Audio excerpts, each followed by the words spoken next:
Hello बच्चों, नमस्कार। स्वागत है आपका अपने परिवार अंकित एजुकेशन अड्डा पर। आज हम बात करने वाले हैं RRB, NTPC, group D, RPF और एएलपी के बहुत ही महत्वपूर्ण प्रश्नों के बारे में। ये आज हमारा लगातार सीरीज का बढ़ता हुआ क्रम है। ये 10वां सेट है। इससे पहले अगर आपने नई 9 सेट नहीं देखे हैं तो प्लीज़ प्लेलिस्ट में जाकर देख सकते हैं। रेलवे स्पेशल मैथ की प्लेलिस्ट बनाई गई है, ठीक है। इसमें हम बहुत ही महत्वपूर्ण प्रश्न करने वाले हैं जो कि आपको एग्जाम में सीधे देखने को मिलेंगे और सभी प्रश्न आपके प्रीवियस ईयर क्वेश्चन में एग्जाम में आए हुए हैं, तो उनका सॉल्यूशन देखेंगे बहुत ही बेस्ट अप्रोच के साथ। बहुत ही कम समय में आप इन क्वेश्चनों को लगा रहेंगे। देखिएगा, यहाँ पर क्वेश्चन है आपका पहला लिखा है, दी गई भिन्नों को आरोही क्रम में लिखिए। आरोही का मतलब होता है बढ़ता क्रम, ठीक है। आरोही का मतलब होता है बढ़ता क्रम। तो सबसे पहले तो हमें यही पता लगाना पड़ेगा कि बड़ा कौन है, छोटा कौन है। तो सबसे पहले क्या करेंगे, 1/3 लिखा है, 4/7 लिखा है और 2/5 लिखा है, ठीक है। सभी भिन्न को लिख लेना है। सबसे बेस्ट तरीका बता दें आपको क्या करना है। जो अंश दिया है उसमें 2 जीरो बढ़ा लेना है।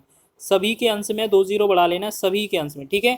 फिर क्या करेंगे, अब हम नीचे वाले से भाग करेंगे, 3 से भाग करेंगे। 3 तिरका 9 हो जाएगा, 1 10, 3 तिरका 9। अब दशमलव वाला वैल्यू नहीं लिखना है, इतना कर लिया हमने। फिर इसके बाद 7 से भाग करेंगे 400 में, तो 7 पना 35 हो जाएगा, 5 50, 7 7 49, ठीक है। फिर ऐसे ही 5 का भाग करेंगे 5 के 20 और यहाँ 0। तो आप देखेंगे यहाँ पर जो बड़ा निकलेगा वो बड़ी संख्या, जो छोटा निकलेगा वो छोटी संख्या। देखिएगा, अब हमें आरोही क्रम में लिखना है। आरोही क्रम का मतलब होता है बढ़ता क्रम। तो सबसे पहले छोटी संख्या लिखी जाएगी।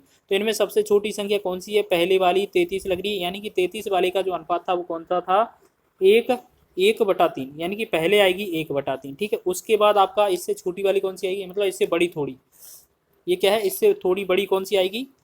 देखिएगा, अब हमारा इनमें 57 और 40 में कौन सा 40 बड़ा है, मतलब इनसे छोटा कौन सा है 40। तो ये हमारा दूसरे नंबर पर आएगा, ठीक है। तो ये हमारा कौन सा आएगा, 2/5 वाला, 2/5, ठीक है, सेकंड नंबर पर आ जाएगा। फिर आपका बोला जाएगा कि 57 सबसे बड़ी है, तो यहाँ पर सबसे बड़ी बीच वाली है, कितना है, 4/7 है, ठीक है। तो आपको देखना है 1/3, 2/5 और 4/7। 1/3, 2/5 और 4/7, जो कि आपका ऑप्शन नंबर सी में दिया हुआ है, ठीक है। आपको इसी तरीके से करना है। आप एक ही बार में बहुत ही कम समय में इस क्वेश्चन को लगा रहे होंगे। आपको पता है हर एग्जाम में, रेलवे के एग्जाम में ये क्वेश्चन जरूर पूछा जाता है, चाहे आपका छोटा और बड़ी भिन्न पर आधारित। आगे बात करेंगे नेक्स्ट क्वेश्चन की। अगला क्वेश्चन क्या है, ये शांत निरूपण से रिलेटेड क्वेश्चन पूछा जाता है। तो निम्नलिखित में से किसमें शांत दशमलव निरूपण होगा। देखिएगा, इन क्वेश्चनों को बनाने के लिए आपको क्या करना है, मात्र 1 सेकेंड की आवश्यकता है और इन सभी क्वेश्चनों को आपको सॉल्व नहीं करना होता, ठीक ठीक है। बस आपको देखना है और देख के बता देना है इसके हाँ, इसमें क्या होगा, शांत होगा कि अशांत। मतलब दो तरीके से पूछा जा सकता है, या तो संख्या शांत पूछी जाएगी या अशांत पूछी जाएगी, ठीक है, अशांत। तो आपको याद रखना है, शांत और अशांत में आपको याद रखना है क्या चीज़, कि अगर यहाँ पर एक शब्द लिख देते हैं हर, हर का मतलब है अंश बटा हर रहता है ना, तो उसे हम जैसे हम P/Q लिखते हैं, P/Q। तो यहाँ पर जो हर है, हर का जो गुणनखंड है, इनका जो गुणनखंड है, या तो 2 आ जाए या 5 आ जाए या 2 अथवा 5 आ जाए। मतलब 2 और 5 के अलावा कुछ भी नहीं आना चाहिए। चाहे अकेला 2 आ जाए, चाहे अकेला 5 आ जाए, या 2 या 5 आ जाए। मतलब अगर किसी भी संख्या के हर के गुणनखंड 2 5 आते हैं तो हमारी संख्या शांत होगी, अन्यथा अशांत हो जाएगी, ठीक है। तो हम देखेंगे इन सभी में, इसको सॉल्व नहीं करना है। इसका जो हर का गुणनखंड है या हर है वो 9 दिया हुआ है, इसको नहीं लिखेंगे। इसका 3 दिया हुआ है, ये भी गलत हो जाएगा। 5 7 दिया है तो ये भी गलत हो जाएगा। हमारा यहाँ पर 5 दिया हुआ है, ठीक है। तो हमने क्या बोला था, जिसका भी हर का गुणनखंड 2 आएगा, 5 आएगा, या आपका 2 या अथवा 5 दोनों में से कोई भी आ जाए या दोनों आ जाए, तब तक हमारी संख्या जो होती है वो शांत होती है, ठीक है। तो हमसे यही पूछा था, शांत दशमलव निरूपण किसका हो जाएगा। तो हमारा यही आंसर होगा, ऑप्शन नंबर ए, ठीक है। तो आपको ये चीज़ याद रखनी है। लेकिन आपको करना क्या है, जैसे यहाँ पर एक बार चीज़ और करके देख लेना, 5 एकम 5 1 6/5 पहली संख्या, 4 9 36 1 37 बटा आपका 9। तीसरी संख्या है आपका 7 21 1 22/7 और 3 दूनी 6 1 7/3। तो आपको इन सभी में चेक करना है। यहाँ पर 5 9 7 3 में आपका एक ही है ऐसा विकल्प जिसके हर का गुणनखंड 5 दिया हुआ है, ठीक है। तो यही संख्या शांत हो जाएगी, ठीक है। इसी तरीके से आपको सॉल्व करना है, बहुत ही कम समय में आप कर रहे होंगे। जैसे यहाँ पर लिखा है 3/8 का दशमलव प्रसार शांत दशमलव कितने बाद हो जाएगा, ठीक है। तो आपको एक चीज़ याद रखना होता है, आपको यहाँ पर क्या है, 3 लिखा है ऊपर, नीचे लिखा है 8। अगर इस तरीके का क्वेश्चन होगा तो आपको ऐसे करना है कि 2 बटा में कितना 8, 8 को हम क्या लिख सकते हैं, 2 गुणे में 2 गुणे में 2 लिख सकते हैं। यानी कि जो 3 है इसके बटा में 2 की पावर 3। आपको याद रखना है यहाँ पर कॉम्बिनेशन बनाना होता है 10 का, ठीक है। यहाँ 2 की घात 3 है तो इसका जो आंसर आएगा वो 3 ही आएगा, ठीक है। अब इसे कैसे करेंगे वो आप बताएंगे, ठीक है, या हम एक बार करके दिखा दें? बिल्कुल, चलिए हम करके दिखा देते हैं। आपको याद रखना है यहाँ पर जो 2 होगा या 5 होगा, जिसका घात अधिकतम होगा वही उतने अंक बाद दशमलव प्रसार शांत हो जाएगा, ठीक है। तो इसका तो आंसर 3 आने वाला है, ठीक है।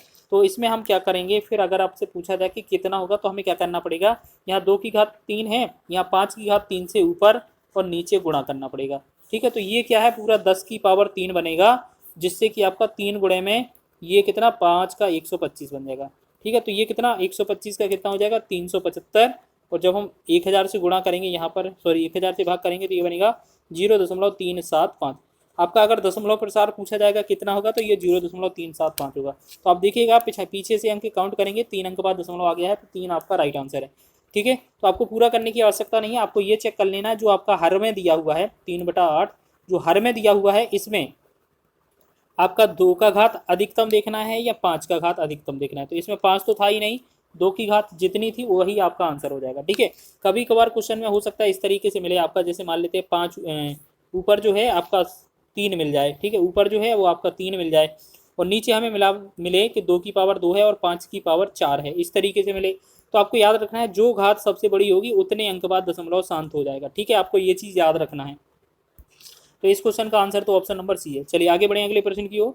चलिए, निम्नलिखित में से किस संख्या का शांत दशमलव प्रसार होगा, मतलब शांत बताना है। तो सबसे पहले एक चीज़ याद रखना है, सभी विकल्पों को चेक कर लेना है क्या ये इनके गुणनखंड अलग अलग आते हैं।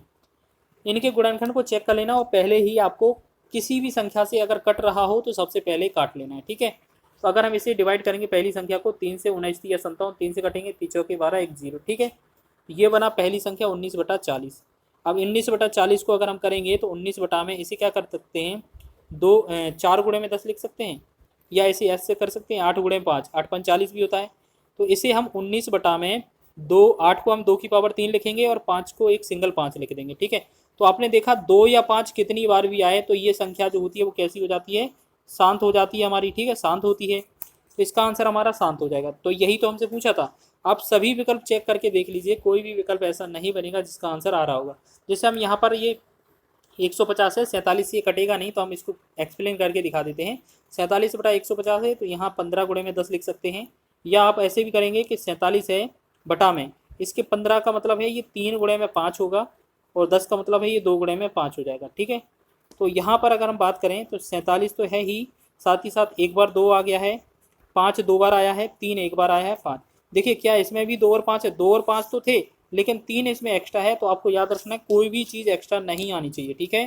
तो आपको याद रखना है जिनका केवल गुणनखंड हर का गुणनखंड 2 और 5 है तो वही संख्या शांत होगी, तो ए आपका सही हो जाएगा, ठीक है। आगे बढ़े अगले प्रश्न की ओर। चलिए अगला टाइप देखेंगे। अगला टाइप क्या है, हमारा भिन्न पर आधारित है और इस क्वेश्चन को हम स्टार लगाएंगे क्योंकि ये एग्जाम में बहुत पूछा जाता है, ठीक है। आपको बताना होता है कि इस तरीके का जो प्रश्न है आपका आंसर बटा हर के रूप में, ये पी बटा क्यू के रूप में क्या लिखा जाएगा आपका। चलिए बताएं इसका जल्दी से क्या हो जाएगा इसका आंसर। देखिए सबसे पहले आपको जो संख्या दी है 0.12, यहाँ पर बार कितना दोनों संख्याओं पर दिया है। तो आपको क्या करना है, जो बार दिया है ना 12, आपको ये संख्या शुरुआत से लिखनी होती है। जैसे आपको एक बेसिक बताते हैं, यहाँ पर 0 लिखा, 1 लिखा, 2 लिखा, यानी कि हमें शुरुआत से कोई संख्या लिख लेनी है, ठीक है। अब 0 1 2 हो गया, माइनस माइनस क्या करेंगे 0 के इस तरफ वाली संख्या को, मतलब जो बार है ना बार के इस तरफ जो भी दिया होगा उसे हम माइनस करेंगे। बटा में क्या करेंगे, जितने अंक पर बार होगा उतनी बार 9 लिख देंगे, ठीक है। जब इसे कैलकुलेट करेंगे 12 में से 0 जाएगा 12, बटा में 99, 3 से भाग करेंगे 3 चौके 12, 3 से 33 या 99, तो यानी कि 4/33 जो होगा वो राइट आंसर हो जाएगा, ठीक है। लेकिन आपको बेसिक तो ये था, आपका डायरेक्ट कैसे करना है, आपको इस तरीके का क्वेश्चन मिले कि 0.12 है और 1 पे बार है, तो हमें क्या करना है 12 ऊपर लिखना है और 2 अंक बार था तो 12 2 बार 9 लिख देना है। 3 से काटेंगे 4 बार, 3 से काटेंगे 33 बार, तो ये 4/33 जो होगा वो हमारा राइट आंसर हो जाएगा। ऑप्शन नंबर 20 का सही हो जाएगा, ठीक है।